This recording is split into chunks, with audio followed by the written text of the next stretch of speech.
ఇనుము అంటే ఏమిటి? ఇనుము అంటే ఏమి లేదు, ఐరన్ అర్థం. ఐరన్ అంటే రక్తం అని అర్థం.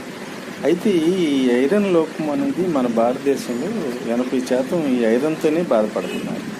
అయితే ఈ ఐరన్ లోపం ఎవరికి వస్తుంది ఎక్కువ? గర్భిణీ స్త్రీల్లో ఈ ఐరన్ లోపం ఎక్కువ కనపడుతుంది. అయితే ఈ ఐరన్ మన బాడీకి అవసరమా? అంతగా పెద్దగా అవసరం ఏముండదు, కొంచెం అవసరం. అయితే ఈ ఐరన్ లోపం తీసుకున్నట్లయితే అనారోగ్యం రాకుండా రోగనిరోధక శక్తి పెరిగి మనం ఆరోగ్యంగా ఉంటాం. Thank you. వల్ల ఏ జబ్బులు వస్తాయి, ఐరన్ ట్యాబ్లెట్స్ వల్ల సైడ్ ఎఫెక్ట్స్ అంటే ఇప్పుడు తెలుసుకుంటాం.